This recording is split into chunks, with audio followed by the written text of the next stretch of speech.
بسم اللہ الرحمن الرحیم۔ آج کا ہمارا ٹاپک نشوونما پر اثر انداز ہونے والے عوامل کے حوالے سے ہے۔ ہم اس سے پہلے نشوونما کی تعریف، نشوونما و والدی کے درمیان فرق، اصول اور اس کی تعلیمی اہمیت کے بارے میں پڑھ چکے ہیں۔ آج ہم یہ دیکھیں گے کہ ایک فرد کے نشوونما پر اثر انداز ہونے والے عوامل کون سے ہیں۔ کسی بچے کے کردار اور رویے کا انحصار عموماً دو طرح کے عوامل پر ہوتا ہے۔ ایک کو حیاتیاتی یا توارثی عوامل یا بایولوجیکل اور انہیریٹنس فیکٹرز کے نام سے جانا جاتا ہے، جبکہ دوسرے ماحولی یعنی انوائرمنٹل فیکٹرز ہوتے ہیں۔ ایک فرد جو نشوونما کے کسی بھی مرحلے پر ہو وہ ان حیاتیاتی اور ماحولی عوامل سے متاثر ہوئے بغیر نہیں رہ سکتا۔ یعنی فرد کیا ہے، وہ کیا کرتا ہے، وہ کیا کچھ بنتا ہے یا بنے گا، یا زندگی کے مختلف مراحل میں اسے کس قسم کے کردار یا رویے کا اظہار وہ کرتا ہے، ان تمام کا انحصار توارثی اور ماحولی عوامل پر ہوتا ہے۔ ایک استاد کے لیے یہ جاننا ضروری ہے کہ وہ کون سے فیکٹرز ہیں جو بچے کے کردار یا رویے کی بنیاد بنتے ہیں۔ جیسے ہم کہہ سکتے ہیں کہ ایک بچہ اگر اسکول میں مس بیہیو کرتا ہے تو اس کی دونوں وجوہات ہو سکتی ہیں۔ ایک وجہ تو یہ ہو سکتی ہے کہ ہو سکتا ہے اسے گھر میں مناسب ماحول نہ ملا ہو، ٹھیک ہے، اور اسے اچھی آداب کی تربیت نہ دی گئی ہو، جس کی وجہ سے اسے اندازہ ہی نہیں کہ کیا صحیح ہے یا کیا غلط۔ اور ممکن ہے کہ ایک بچہ کسی عادت کو اس لیے نہیں سیکھ سکا کہ اس کے جسم میں وٹامن کی کمی تھی، یا اس عادت کو سیکھنے کے لیے اسے مناسب آمادگی پیدا نہ ہو سکی۔ چنانچہ ہم دونوں بیسکس کے بارے میں یا دونوں فاؤنڈیشن کے بارے میں پڑھتے ہیں جو فرد کے کردار یا رویے کی تعمیر میں معاون ثابت ہوتے ہیں۔ تو ہمارا پہلا ٹاپک آج کا نشوونما کو متاثر کرنے والی حیاتیاتی اساس کے حوالے سے ہے۔ اس میں ہم 4 چیزوں کا جائزہ لیں گے۔ ایک، زندگی کی ابتدا، انسانی جسم کی ساخت، توارث کیا ہے اور قوانین توارث۔ جی، ہر بچہ اپنی زندگی کی ابتدا ایک سیل سے کرتا ہے جسے نطفہ یا زائگوٹ کہتے ہیں، اور اگر آپ اس کے سائز کا اندازہ لگائیں تو یہ اتنا چھوٹا سیل ہے کہ اسے آپ انسانی آنکھ سے دیکھ نہیں سکتے۔ آپ جیسے سوئی کی نوک ہوتی ہے تو آپ سوئی کی نوک کا حساب ذہن میں رکھیں کہ یہ اتنا چھوٹا ہے، اسے آپ انسانی آنکھ سے دیکھ نہیں سکتے ہیں، لیکن اسے باردار خلیہ یا فرٹیلائزڈ سیل کہا جاتا ہے۔ گویا اتنا چھوٹا سائز میں، اتنا چھوٹا ہونے کے باوجود اس میں قدرتی طور پر بڑھنے یا پھلنے پھولنے کی صلاحیت جو ہے وہ موجود ہوتی ہے۔ اس باردار خلیے میں کروموسومز کے 23 جوڑے ہوتے ہیں، جن میں سے آدھے جو ہیں وہ باپ کی طرف سے، آدھے ماں کی طرف سے آتے ہیں۔ ہر کروموسومز میں چھوٹے چھوٹے ذرات ہوتے ہیں، ان ذرات کو جینز کہا جاتا ہے، اور یہ جین ہی در حقیقت وہ چیزیں ہیں جو کہ آپ کے توارثی خصوصیات کی حامل ہیں، اور انہی کے ذریعے یہ چیز طے ہوتی ہے کہ یہ فرد میں وراثتی طور پر کون کون سی خصوصیات جو ہیں وہ منتقل ہوں گی۔ گویا ہم کہہ سکتے ہیں کہ ایک زائگوٹ وراثتاً ان تمام خوبیوں، خصوصیات اور قابلیتوں کا حامل ہوتا ہے جو کہ بعد میں اس خلیے سے بننے والے فرد میں نمودار ہوتے ہیں، اور اس بات کے شواہد بھی موجود ہیں کہ جسمانی خصوصیات مثلاً آنکھوں کا رنگ، جسم کی رنگت، خون کی نوعیت، قد کی لمبائی اور جسم کا دبلا پن یا بھاری بھرکم ہونا قوانین توارث کے مطابق ہے۔ تاہم اس حوالے سے بھی کام ہو رہا ہے کہ ذہن کی خوبیاں اور استعدادیں کس حد تک قوانین توارث کے تابع ہیں۔ یعنی جسمانی خصوصیات تو ایک طے شدہ بات ہے کہ آپ وراثت میں اپنے والدین اور آباء و اجداد سے ہی اپنے اندر لے کر آتے ہیں، لیکن ذہنی خصوصیات کے حوالے سے بھی یہ بات طے شدہ نہیں ہے کہ ذہنی خوبیاں یا صلاحیتیں کس حد تک وراثت میں بچوں میں منتقل ہوتی ہیں۔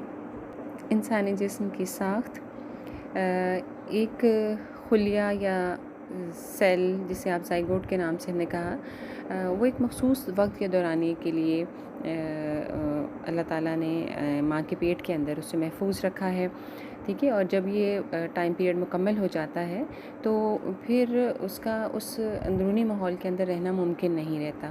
چنانچہ اس وقت بچہ جو ہے وہ اس دنیا میں آنکھ کھولتا ہے اور اس دنیا کے ساتھ اپنا رابطہ قائم کرتا ہے، لیکن پیدائش کے وقت ہی یا اس سے بھی پہلے، ٹھیک ہے، یا زندگی کے آغاز کے وقت ہی ایک زائگوٹ میں یہ تمام ترازہ جو ہے موجود ہوتے ہیں۔ جیسے پہلی چیز میں جی اعضائے حس، جنہیں آپ حواس خمسہ کے نام سے بھی جانتے ہیں، یعنی دیکھنے، سننے، سونگھنے، چکھنے اور محسوس کرنے والے اعضاء، جو کہ گویا اس انسان کا اس دنیا کے ساتھ رابطہ قائم کرنے کی بنیادی وسیلے بن جاتے ہیں۔ پھر حرکی اعضاء یعنی پٹھے اور باریک ریشے جن کی مدد سے وہ مختلف قسم کی حرکات کر سکتا ہے. اور تیسرا ہے جی ایک اعصابی نظام جو مختلف جسمانی اعضاء کے درمیان ابلاغ اور تعاون پیدا کرنے کے فرائض سر انجام دیتا ہے. ابلاغ کے معنی ہے کمیونیکیٹ کرنا، یعنی اعصاب کا ایک ایسا نظام جو جسم کے اعضاء کو دماغ کے ساتھ اور دماغ سے احکامات کو جسمانی اعضاء تک پہنچانے کا باعث یا وسیلہ بنتا ہے، اسے آپ اعصابی نظام کا نام دیتے ہیں. انسانی جسم کے حصوں اور اعضاء کی نشو و نما کے بغیر کسی قسم کی نشو و نما کا تصور نہیں کیا جا سکتا، اور نہ ہی فرد میں نئے رویوں کے پیدا ہونے کا کوئی امکان ہوتا ہے. ہر استاد کے لیے یہ ضروری ہے کہ وہ اپنے شاگردوں کی ان خصوصیات کو جانیں کہ جو کہ انہیں اپنے آباء و اجداد سے وراثت میں ملی ہیں.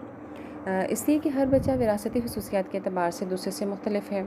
کچھ بچے قدرتی طور پر زیادہ مستعد یعنی زیادہ ہائپر ایکٹیو ہوتے ہیں، انہیں کھیل کود کا شوق ہوتا ہے، وہ آگے بڑھ کے کام کرنا چاہتے ہیں، نچلا نہیں بیٹھ سکتے، ٹک کے نہیں بیٹھ سکتے ہیں. تو معلم اپنی تدریس میں ان حقائق کو نظر انداز نہیں کر سکتا. اس لیے ضروری ہے کہ وہ وراثت کے ان عمومی اصولوں سے باخبر رہے جن کی بنیاد پر یہ فیصلہ کیا جا سکتا ہے کہ کون سا بچہ کس قسم کے رویوں کا اظہار کرے گا اور اسے کس قسم کی تعلیم و تربیت کی ضرورت ہے. تو یہاں پہ یہ تمام تر چیزیں ہی استاد کے لیے مددگار ہو سکتی ہیں، اور وہ عمومی اصولوں سے واقفیت حاصل کرنے کے بعد ہی بچوں کی مناسب رہنمائی کر سکتا ہے اور انہیں آگے بڑھنے کے لیے بہتر لائحہ عمل جو ہے ان کے لیے طے کر سکتا ہے.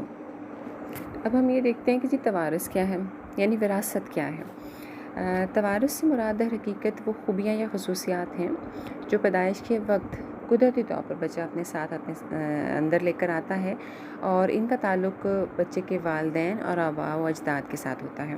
ماہرین یہ کہتے ہیں کہ عموماً وراثت کا تعلق پچھلی 3 نسلوں کے ساتھ ہوتا ہے، یعنی جو خصوصیات کسی بھی بچے میں منتقل ہوتی ہیں وہ عموماً ان کی پچھلی 3 نسلوں میں کہیں نہ کہیں موجود ہوتی ہیں، اور وہ آگے آنے والی 3 نسلوں میں منتقل ہو سکتی ہیں. اب جیسے ہم نے آغاز میں دیکھا کہ انسانی زندگی کی ابتدا ایک چھوٹے سے سیل سے ہوتی ہے جسے آپ فرٹیلائزڈ سیل یا باردار خلیے کے نام سے جانتے ہیں. اور یہ باردار خلیہ اللہ تعالیٰ کی قدرت کا ایک ایسا شاہکار ہے کیونکہ اس میں وہ تمام جسمانی اور ذہنی خصوصیات چھپی ہوئی ہوتی ہیں جن کا اظہار کوئی بھی فرد بچپن سے لے کر جوانی اور بڑھاپے تک کرتا ہے.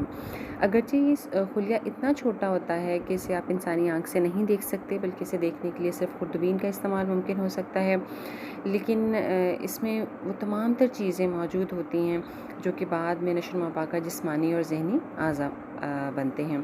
اور گویا فرٹیلائزیشن یعنی بارداری کے وقت ہی یہ فیصلہ ہو جاتا ہے کہ یہ خلیہ مرد ہوگا یا عورت، اس کا قد لمبا ہوگا یا چھوٹا، اس کی صورت دلکش ہوگی یا بد شکل ہوگی، اس کی آنکھیں نیلی ہوں گی یا بھوری، یہ ذہین ہوگا، کن ذہن ہوگا، گورا ہوگا، کالا ہوگا. گویا تمام تر صفات کا تعین جو ہے وراثت کے وقت ہی ہو جاتا ہے کہ جو بچہ اپنے والدین سے یا آباء و اجداد سے اپنے ساتھ لے کر آتا ہے. نیکسٹ پوائنٹ ہمارے پاس ہے جی قوانین توارث. یعنی ہم ان قوانین پر بھی ایک نظر ڈالتے ہیں تاکہ ہم اندازہ کر سکیں کہ وہ خوبیاں جن کا ہم نے اوپر ذکر کیا توارث کی تعریف کے حوالے سے وہ کن قوانین کے تحت افراد میں منتقل ہوتی ہیں. ماہرین یہ کہتے ہیں کہ جی توارث کے قوانین عموماً 3 طرح کے ہوتے ہیں، اور ایک استاد کے لیے ان تمام تر قوانین کا علم حاصل کرنا ضروری ہوتا ہے. اس میں سب سے پہلا قانون جو ہے وہ قانون مشابہت ہے. نام پہ اگر غور کریں تو معلوم ہو جائے گا کہ مشابہت کے معنی ہے ملتی جلتی چیزیں.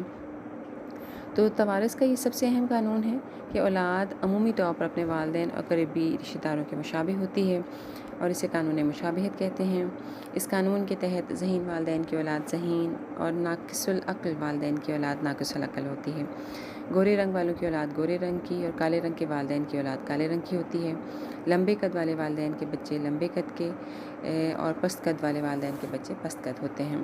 اسی قانون کے مطابق عام طور پر بچوں کی اوسط عمر بھی ماں باپ کی اوسط عمر کے برابر ہوتی ہے. توارث سے اس قانون کے مطابق یہ کہا جاتا ہے کہ ماں باپ کا جسم در حقیقت ان تناسلی خلیوں کا امین ہے، اور اس کا کام صرف ایسا ماحول مہیا کرنا ہے جس میں خلیے زندہ رہ سکتے ہیں اور مناسب وقت آنے پر اولاد پیدا کر سکیں.